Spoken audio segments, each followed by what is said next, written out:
Hello once again to all our friends, our viewers, all our supporters and stakeholders of iGreyhound. Here we are again. It's another Thursday, and as always, we make every effort to make sure that our episodes are those that you are looking forward to and those that you can also be entertained and at the same time be knowledgeable about, especially so that our topics are those that are close to your heart and things that you would like to know. And for this episode, friends, we have not left any stone unturned, because after all, we have a guest who we are all so proud of, because of course he is a foundationite and he has made great waves in his current position now in the Department of Education. So friends, may I introduce to all of you our special guest for this episode in the person of Dr. Romel Victor Villahermosa. Hi, Sir Romel, and pleasant day. Hello, ma'am. Good day. Thank you very much for having me here. Yes, and welcome to iGreyhound. And I think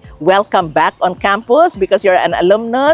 Yes, and by the way, friends, we are right here on FU Green, and behind us is the Biblioteca, or the University Library. So this is one particular setting, Sir Romel, where I think we can have a very nice conversation because it's airy, it's sunny and all. But may I ask this particular question of you, because now you are holding a high position in the Negros Oriental Division as Assistant Schools Division Superintendent. And prior to this, you were also an Assistant Schools Division Superintendent in the Gihulngan City Division. Wow, the rise is, I think, meteoric because you're still very young, sir. Tell us about this journey. Yeah, I love the word meteoric because it really describes my journey in the Department of Education. Really, I started as I am into business because that's where I am exposed to with my parents. So I finished business administration, and that's the reason why I enrolled MBA here in Foundation. And so there's a sudden shift in in the interest. I was offered to teach in a university in Gihulngan. And that was the turning moment where I found my passion and really love for education. And I served there for 5 years in a university in Gihulngan. And later on, when I heard about this implementation of the senior high school, I got interested to join DepEd. And so in 2016, that was the mass hiring for senior high school teachers. I tried my luck, and really I got the appointment as Teacher 3. Wow. Teacher 3, and I was assigned in Villahermosa, one of the districts in Gihulngan City Division. And I served for almost 3 years in the public school in Tagbino National High School. And then later on, I was transferred to the division office, and I got several designations, and also luckily got the chance to pass the career executive service written exam. And that paved the way for my designation to the third level position. And in 2020, I was designated ASDS of Gihulngan City Division. Yes, and very recently now here in Negros Oriental. Yeah. Yes, very nice. Perhaps we can put it in the proper perspective, Sir Romel, because you are a business administration graduate. You are an MBA product also of Foundation University, and your doctorate as well is in business administration. Yeah, I'm pursuing my doctorate as of now. Okay, yes. But let's put it in the proper perspective as to the shift, no? Here you are, you're in the education sector, but your degree is actually business administration. But of course, you passed you took and passed the licensure examination for teachers, right? Yes. Yeah. So perhaps we can tell our viewers, because I think there are many who would also probably go on a career shift. They may be in a different course, but then they would like to pursue teaching. Thus, you took several units in education. Yeah, right? I took my units in education in a college in Gihulngan because that's a requirement for you to get the licensure examination for teachers. Right, yes. When did the shift, Sir Romel, start? Like, for example, yes, of course, you are into business. You said that you have been pursuing the business endeavors, courtesy of your parents. But how did you stumble upon the idea of going into teaching? The realization came when, because at that time, the university is heading to accreditation. Okay. And, you know, in accreditation, quality instruction is really the main focus. And I was in charge in one of the areas. And like, as a teacher, as an instructor in that college, I can see that there are things that need to be improved for our learners. Like, Yeah. I think there are some areas for improvement prior to getting to college. Like, there is a gap that needs to be Okay. filled. Yeah. And so I thought of like, if really I want to help our learners get that quality instruction going to college, we should start in basic Yes, education. right. Because there is where the foundation of education happens. And so I explored of why not go to basic ed? Okay. Because perhaps I can share what I can, what things that I would like to impart with Yeah. basic education. That's the turning point. Yes, And I'm yes, like, right. I want to introduce change, and I want to make things happen at the foundation, at the Right. basic education. Right. Because I can see that there is something to be improved.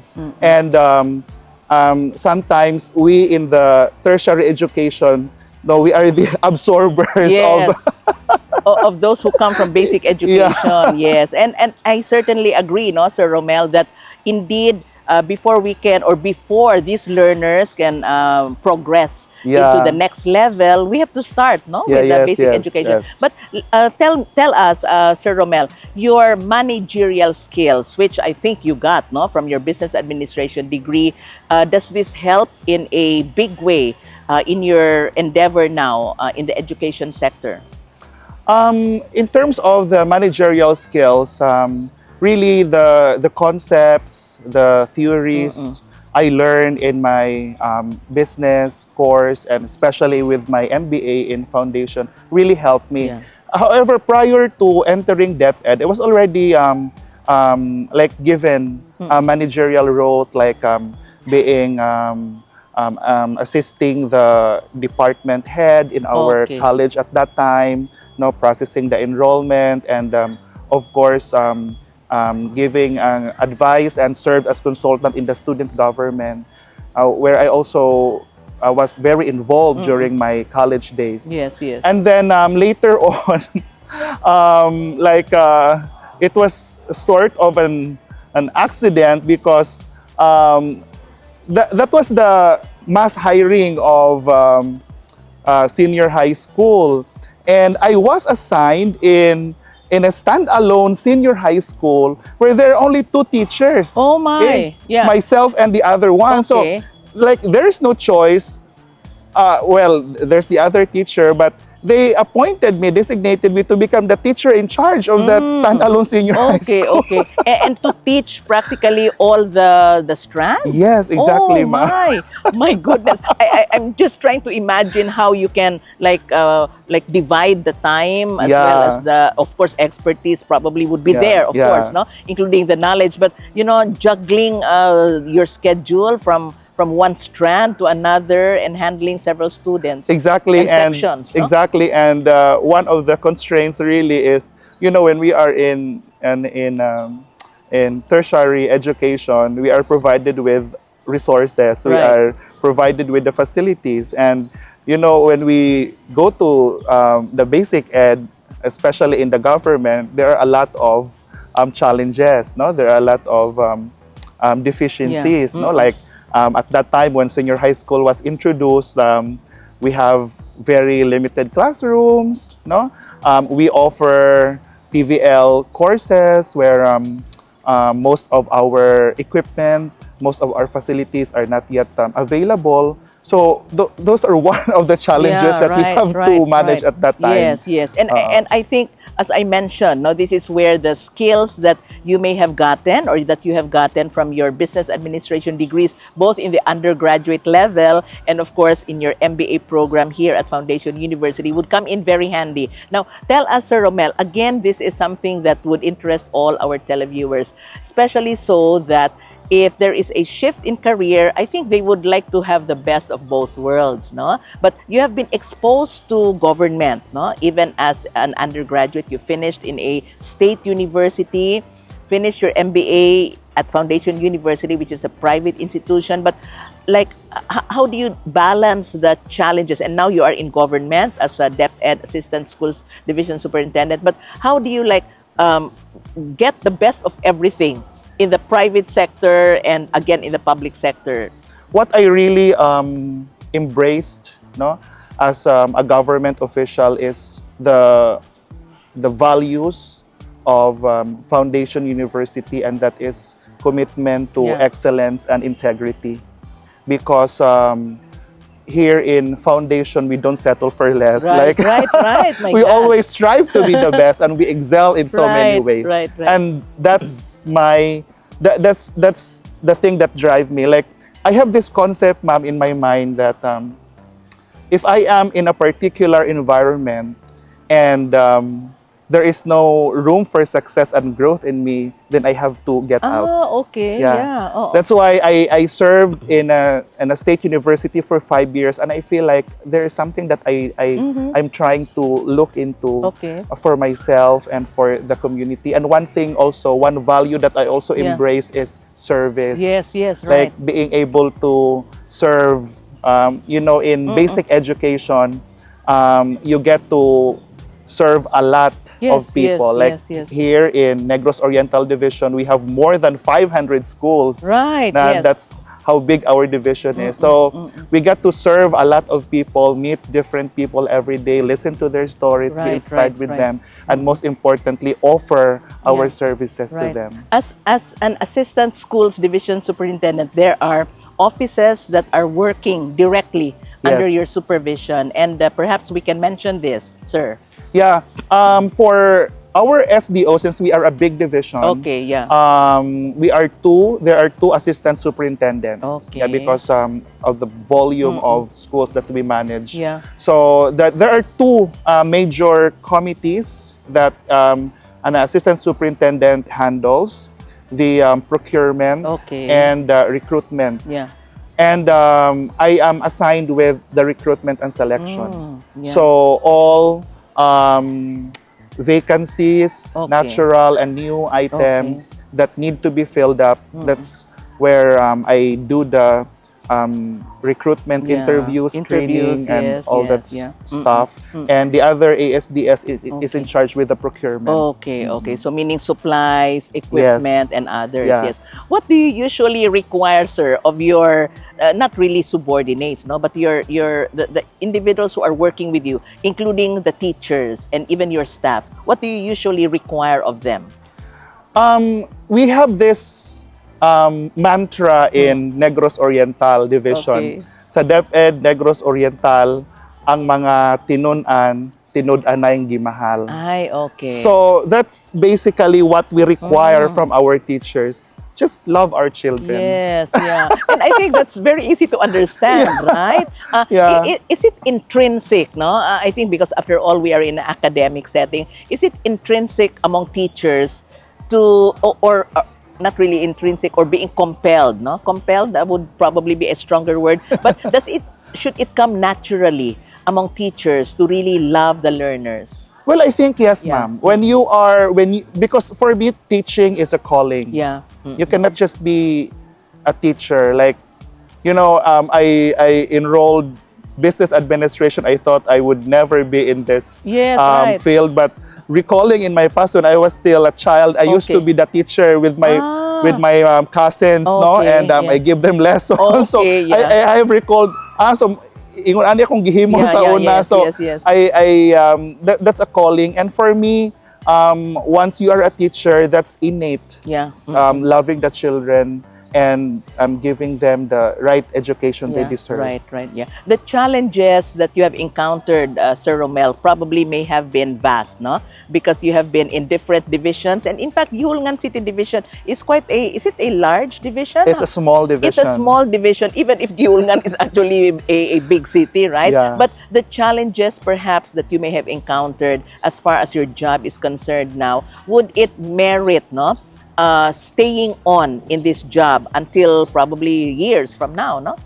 In Gihulngan City Division, ma'am, I have encountered a unique challenge because I was designated at a very young age. I Yeah, was right. 29 years old at that time. Exactly. Yes, yes. So, and there are people who said that I did not rose from the ranks. Like Okay. my promotion is that Very quick. we are very quick.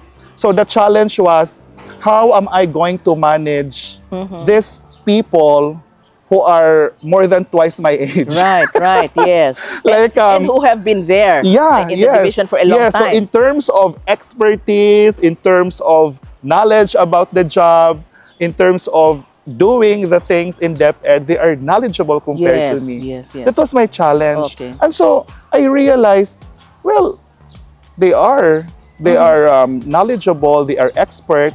So I gave them the chance to just do it because they are capable of what they can do. Yeah. So you tapped their Yeah, expertise. and the laissez-faire management style comes in because you know that your people Right, is right. capable of doing. Yeah. Yes, yes. So I allowed them to explore, and I just give them guidance Okay, because of that's where leaders come Yeah, in. So yes. we give them tasks, and then because they're capable of doing, just go with your the things that you would like to do, and just deliver me the result. right, That's right. my point.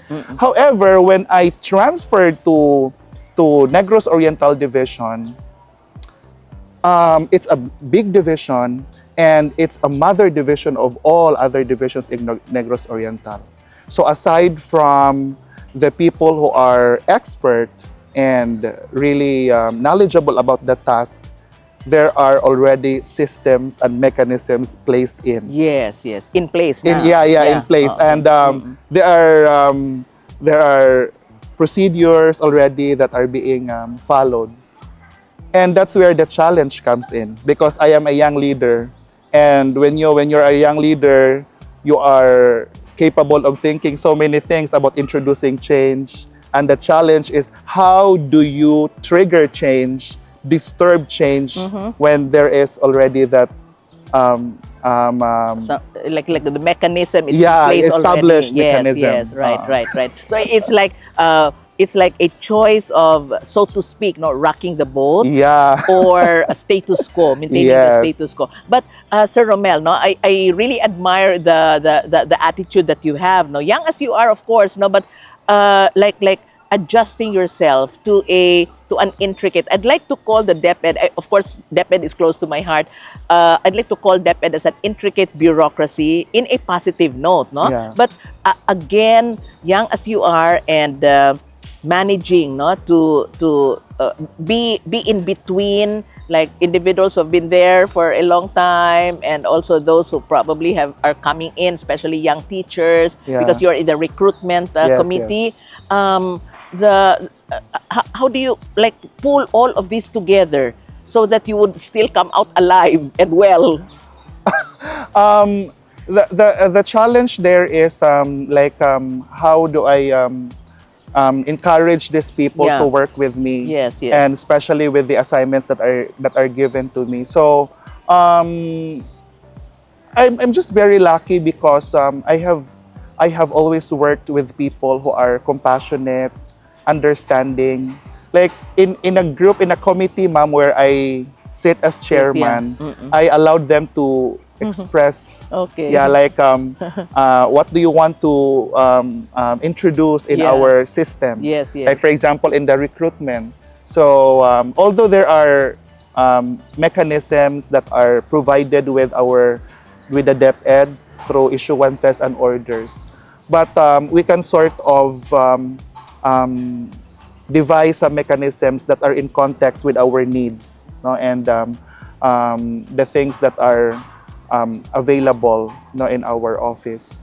And so I listen to them, I ask their suggestions, and I do not monopolize. Okay. No, when I meet them, I do not monopolize. Like I give them the chance to speak and incorporate their ideas and suggestions to improve the practices in the committee that is given to me. Okay.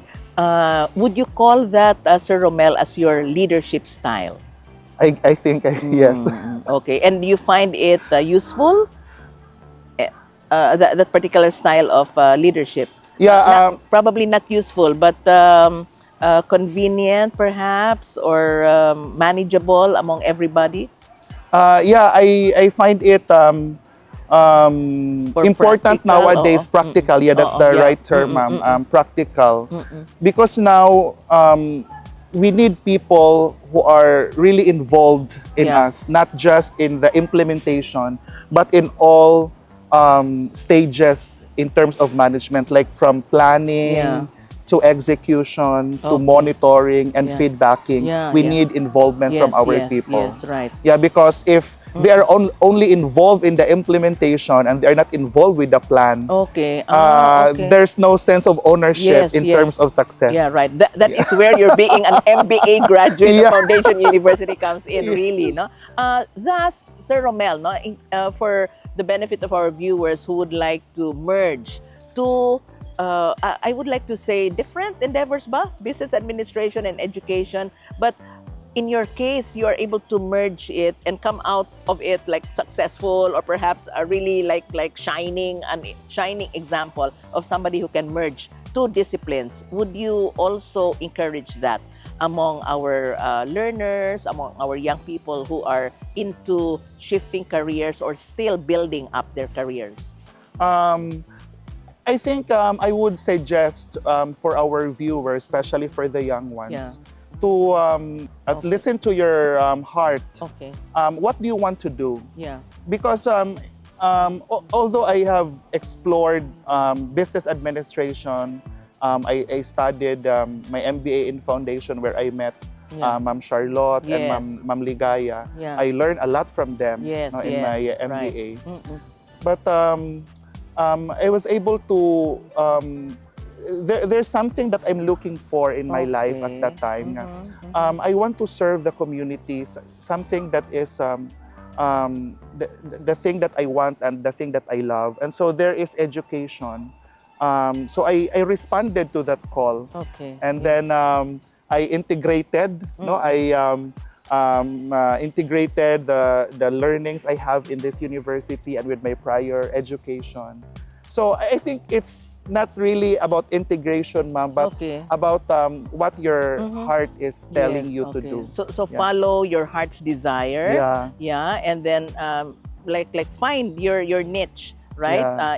In the professional world or in Yeah. the career spectrum. Because wherever field of Yeah. education or any environment you were exposed Yes, to, yes, yes. those are helpful. Right, No, right. like I have been into a university, a state university, and a university. private Yeah. university. It became helpful the moment I followed what my heart is Yes, telling me. yes, yes. You know, listening to you, I'm also trying to paint a scenario of how you did it, no? Like, here you are in a state university and then in a private university and so on. But the moment that you found out, Sir Romel, that your heart dictated, no, that you should be in the education sector, were there no hesitation at all? Was there no hesitation at all? Something like, should I pursue this? Should I not? Should I go for it? Were there moments where you like, can I do this? And things like those. I have this attitude where every time I make decisions, I make a lot of thinking before Okay. I do it. Yes, yes. Like because you know in depth ed, when you go through the process, you have to be really fixed with your decision that you want it, because it's not easy to apply. Yes, Like, of course. from mere preparation of the documents, Yeah, right. the folder that you need to. Voluminous, no? Correct. Oo. Yeah, and then you have to prepare for your demo teaching. Yes, You have to okay. prepare for the interview. Yes, yes. So it would require a fixed decision that I want this and I want to get right. this. Yes, right, right. Because probably, no, I'm just also like trying to put myself in your shoes. For example, if you encounter a difficult situation, sometimes our tendency is to like to back out and not go for it. But in your case, you really like pursued it, no, without looking back anymore. I did not thought. I did not think of going out to DepEd. What I was the moment I joined DepEd, ma'am, my only drive at that time is to go up. I mean Okay. to be promoted. Yes, right. Like because every time I listen to like I listen to speeches of Yes, superintendents, I right. listen to speeches of regional directors Yes, yes. and secretaries. Like I always ask myself, um, Okay, would there be a chance that I would be someone like them? okay. And what That's good. qualities no I have to develop in myself to be Yeah. able to be someone like them, to Yes, be yes. someone like them. So Yeah. that's what I usually think when I listen Yes. to them and every time Yes. I encounter them. And it's a different feeling the moment you are with them. Okay. Mm-mm. Yeah. I think I like that, no? And in fact, our viewers, especially those who are students, no, not only of foundation but all over the world, because we're also seen all over the world, would like get this inspiration of like listen, no, to the experts and perhaps Yes. see yourself being in their position also in the near future. But yeah, you were saying about to say something, sir? Yeah, Uh, apart from listening yeah. to these people who will inspire you, aside from perhaps listening, it's also very important for you to be with them. Like Okay. if there is a chance that you would be with them, Or work like, with work with them, Okay. and given a chance that you will be like there are instances, man, like when there are trainings or Yes, yes. seminars. Usually, I volunteer myself to be Ah, to okay. be a participant. Yes, yes, Yeah, yes, yeah.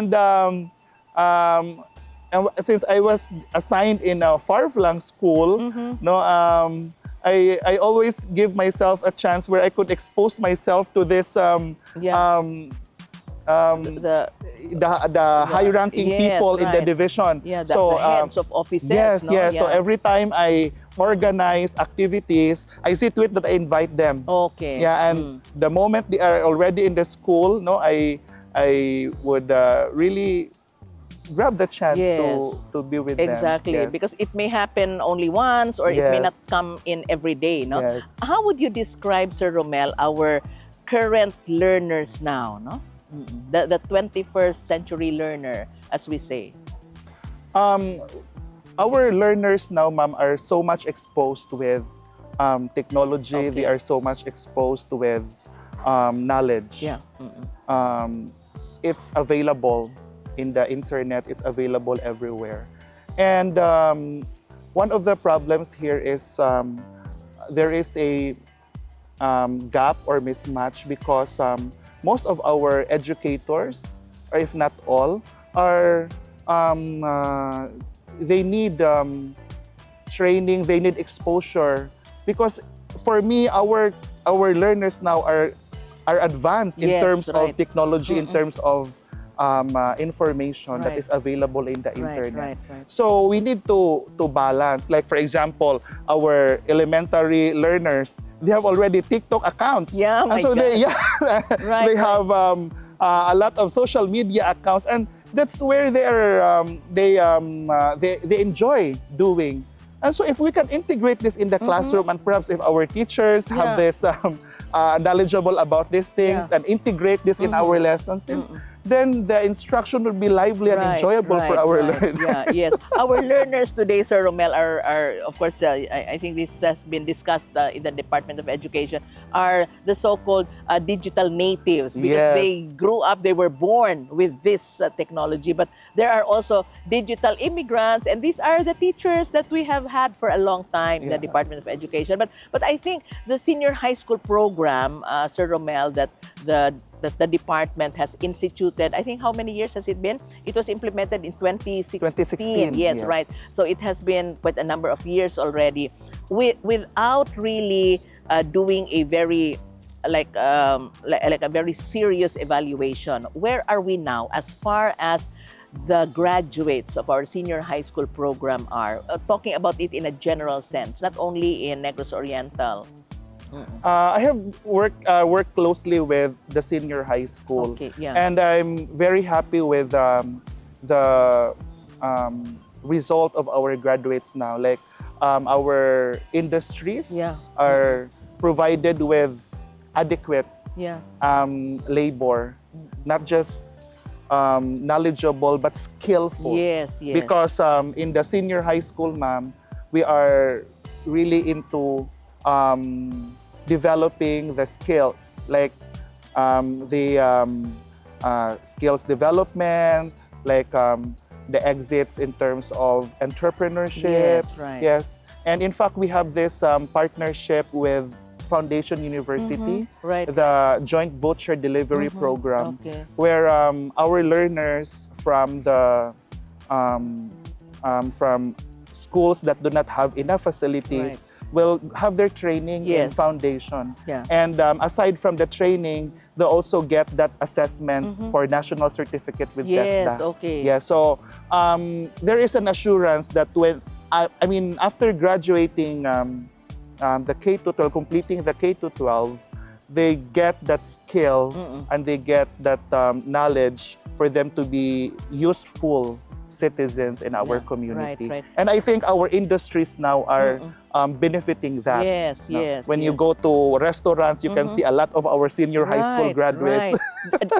And I think they're yet doing their something like their internship program. Their work immersion. Or work immersion, that's how we call it. No, it's like an Yes. on-the-job training, but they are immersing themselves already Yes. with without yet getting a degree in college or Yes. even not even graduating yet from senior high school. Yes, Right? Yeah, that's yes. really very helpful. And in fact, Sir Romel, the percentage of those of our senior high school graduates who go into formal education and those who pursue other skilled courses. I wonder, maybe we can again talk about it in an as an approximation. Not very exact, but like the percentage maybe more go into skills training, or more go into formal education, or is there a balance between these two endeavors?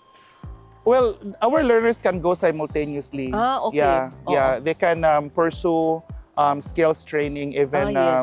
enrolling in college. In college, Yes, okay. or there are some who would like to go to TESDA and Yeah. further develop their skills, Right. while some enroll in college. Most of our learners Okay. opt to enroll college. Okay, yeah.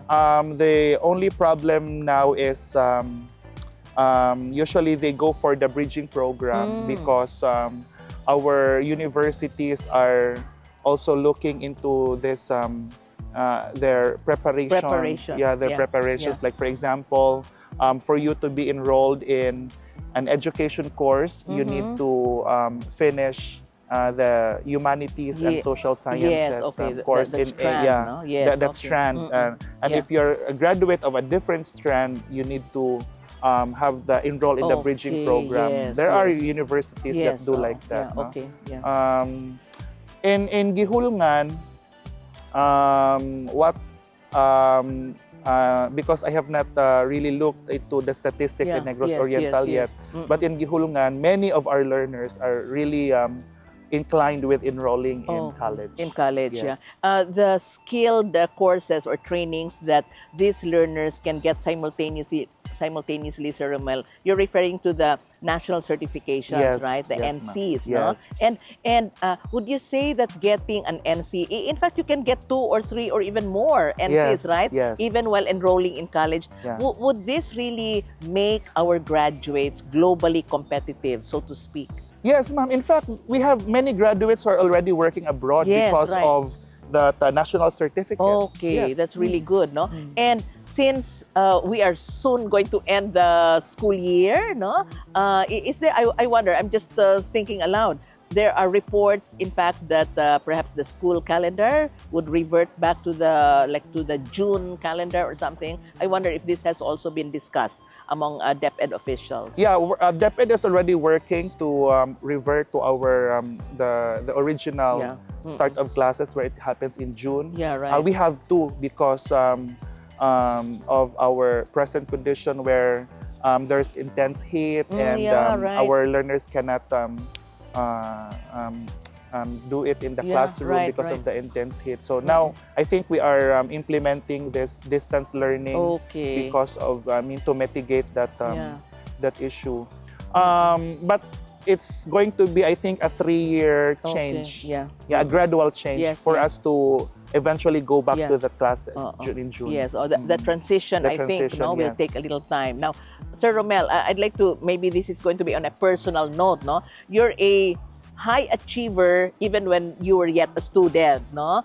You graduated with honors, magna cum laude, and so on, and you were a very active student while you were in school, especially in extracurricular and even co-curricular activities. Was there really a drive for you to do all these things, Sir Romel? Okay, I think I'll share it for the very first time in a large audience like Okay. this. What really drives me, ma'am, is you know, in college, no, I had this greatest heartbreak ever that I encountered when I knew I had an advance info that during the graduation I'll be awarded summa cum laude. Okay, that's the highest. Yeah, that's no? the highest. Mm. And in fact, it's already printed in the program that Oh. my name Okay. that my Yeah. name is there, no, in the summa cum laude Yeah. list. And so my parents knew about it, Oh. but I did not inform them because I would surprise them that on that day, when that day comes during my graduation, I'll be given the highest award. But to my surprise, I was only given the magna cum laude award Mhm. because I do not know what's the reason, but they said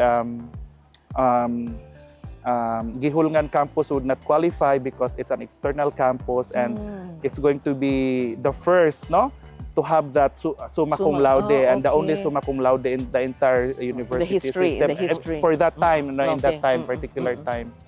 And so that really broke my heart Oh because my. not because I was expecting, but because my parents were expecting. Yes, okay. And they did a lot. No, my father is a very simple person. He is a carpenter. Okay. My mother is a plain housewife, and they really worked hard for my education.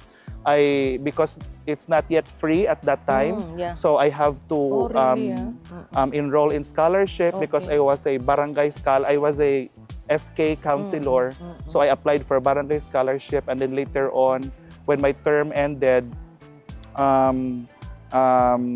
my benefactor was Ma'am Mary Jane Javier Terambulo Javier. No, Yes, she's yes. working in GSIS. Okay. And so she supported the remaining 2 years in my education. Okay. So I was kind of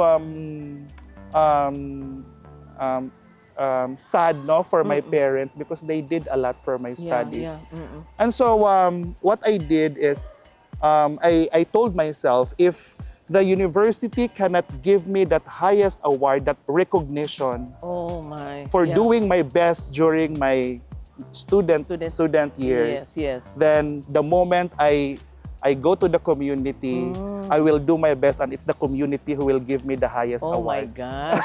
It puts tears on my eyes, Sir Romel, because after all, can you imagine that, no? Yeah. One of the few stories or individuals who I have encountered who has this particular drive, but it worked to your advantage, really, no? It's really heartbreaking, no? What happened to you, but of course, no, that's water under the bridge. But look at you now. It did not deter you from doing your best, really, no? Yes, so in the few minutes that we have left, Sir Romel, wow, we could really have an entire day of conversation. But again, we have this particular time, and this is the time that you can probably talk to our learners, you can talk to the community, you can pour your heart out. We are being telecast all over the world, and we are also streamed live on the Facebook page of Foundation University. You have the floor, Sir Romel. Yeah, thank you very much. I'd like to address this to all our learners, especially in the Schools Division of Negros Oriental. As your Assistant Schools Division Superintendent, I am very happy to be with this program today, to be able to share my story, and I hope that you get a snippet of some sort of inspiration with my life story. It's actually my first time to be really exposing my life in a media like this. Like, despite hardships, I know our learners now are facing different challenges, personal, spiritual, emotional challenges. However, let not these challenges cast away all your desires, your dreams for your life.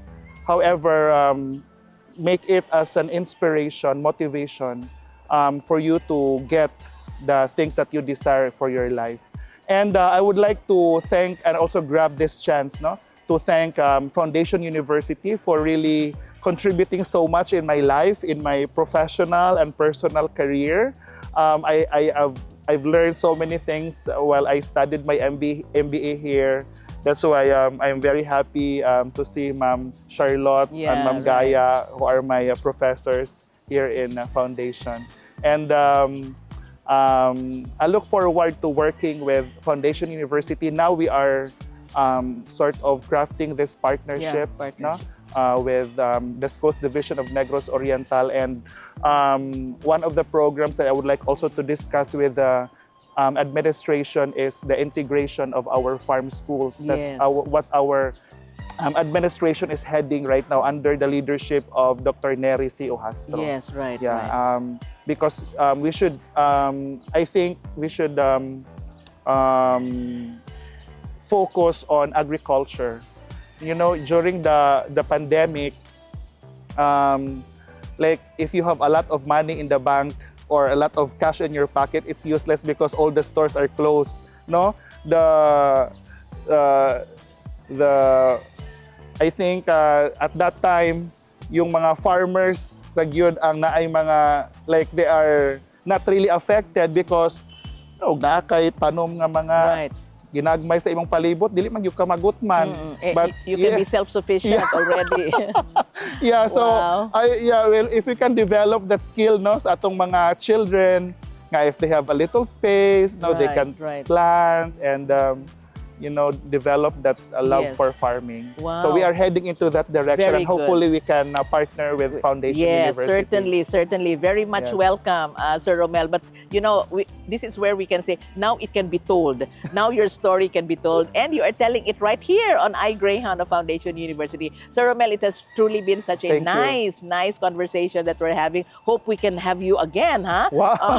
Hope we can have you again. But thank you very much for the time that you have spent here and coming back to your alma mater. Thank you very much. Thank you very much. So much. With that, friends, we bring to a close another episode, another very interesting episode of iGreyhound. We have just been talking with the Assistant Schools Division Superintendent of Negros Oriental Division in the person of Sir Romel Victor Villahermosa, and it has truly been such a very nice way by which we can be proud of our alumni. And please do not forget, we have our replays on Channel 6 of Filproducts TV-Dumaguete at 2 to 3 in the afternoon on Fridays and Saturdays. And yes, we are also being streamed live on the Facebook page of Foundation University. Thank you very much once again to my stylist, Miss Rofi of Yvonne's Closet, for my chic clothes on the show as always. This has been Cecile Henove bidding everyone a pleasant day.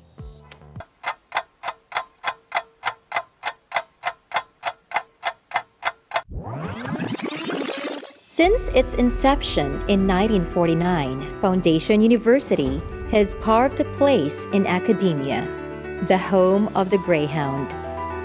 This school is a vanguard of technology, innovations, strategy, collaboration, and new directions towards excellence and quality. It has grappled with various challenges, most recently the worldwide pandemic. Its faculty and staff, students, and alumni remain true to the core values of excellence, commitment, integrity, and service. Foundation